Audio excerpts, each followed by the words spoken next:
Storytellers Pub presents The Push by D.L. Strand. Read by the author. In half an hour she would end it. This had been their bedroom. Now it was his... what? She paused. Funny, she thought. There's no word for the room where people wait for death. She moved efficiently, clinically, like a nurse. In truth, that had been her role for some time now. He'd lingered for months, getting weaker each day more dependent on her, less himself. Bit by bit his affliction claimed pieces, and then scrapped them.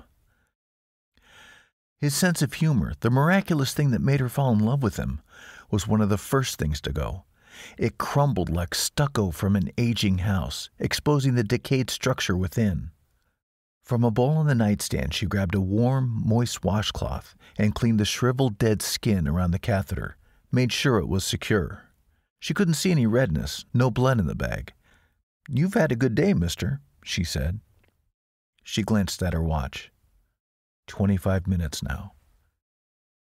They'd been so happy at first. He'd literally charmed the pants off her. His charm was veneer, it's true, but what a veneer. It was almost like he knew the combination to open her heart and her legs. No one ever took an interest before.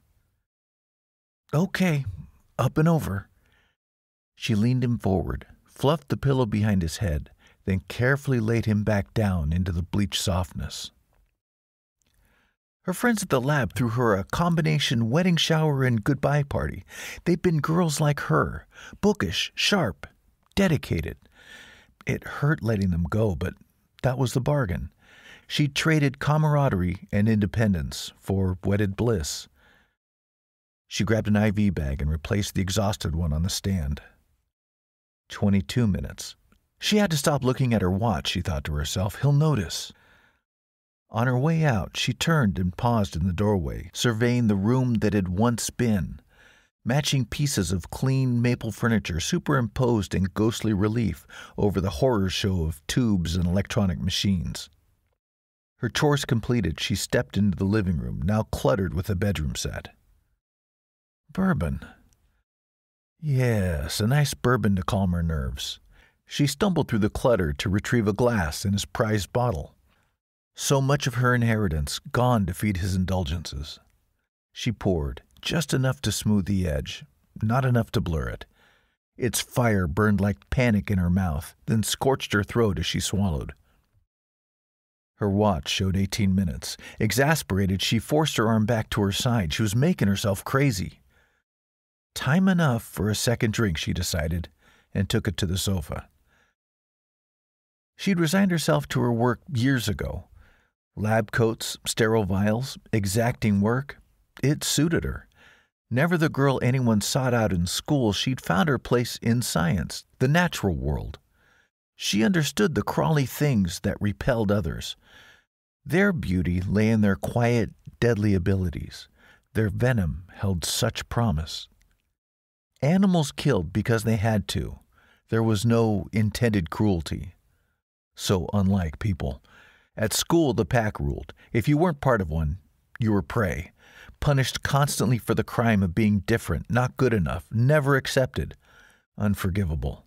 So she built a life of her own on her own. He'd found her in the produce aisle one weekend and struck up a conversation. Sweet, apparently lost in the neighborhood market.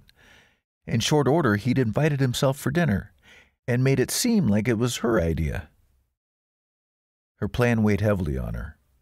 With a sigh, she tried to recline into the cushions. Her parents loved him from the beginning. With their encouragement, she'd accepted his proposal.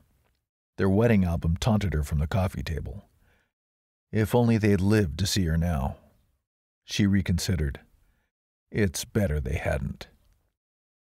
It brought her back to her wedding day, her happiest day, the day she knew would never come, and yet... For that day, she forgot the awkwardness that set her apart. Her parents looked both proud and relieved. The attendees gazed at her in her white dress and were enchanted. An evening wedding, so elegant. Who'd have believed? The reception was all laughter and music and dancing. Michael insisted on the best of everything. paid for by her parents, of course, and she remembered it all through a lovely champagne-hued fog. One perfect day, just 5 years ago. Her eyes drifted back to her watch. It read 5:50. Without her income, they'd quickly burn through their money. She needed to be home, he said, the dutiful wife.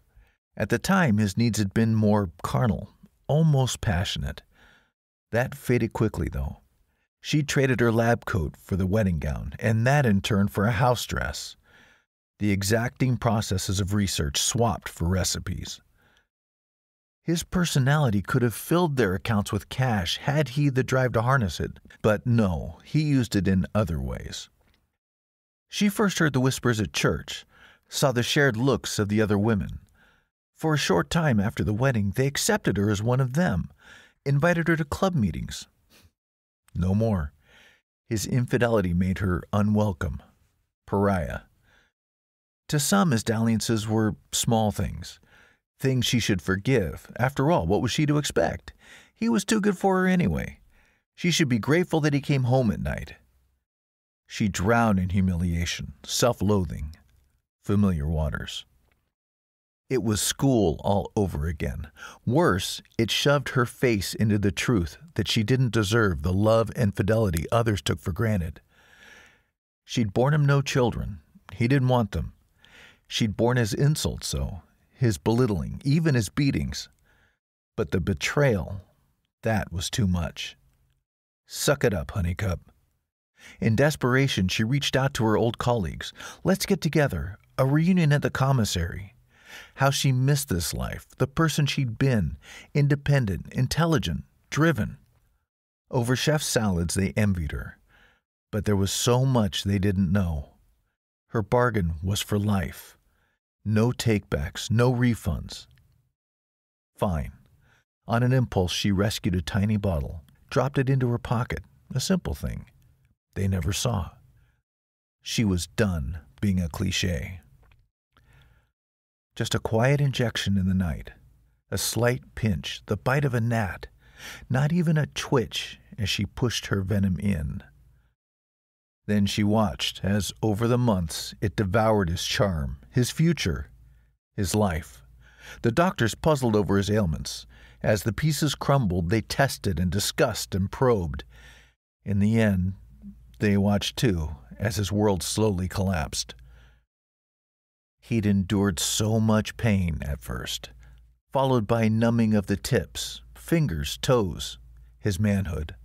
Like a plant oversaturated with water, his extremities darkened, dried, curled upon themselves, and then, useless, dropped off. Little chunks on the sheets to be collected in the morning. The shriven, helpless husk spread on the sheets took up far less room than he used to. Still conscious, he was a horrified spectator to the disintegration of his own body.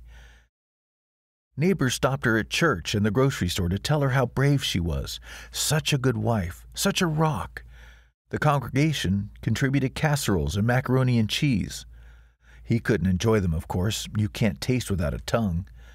She'd take the plates into the room that had once been theirs to let him smell the aroma and watch her enjoy.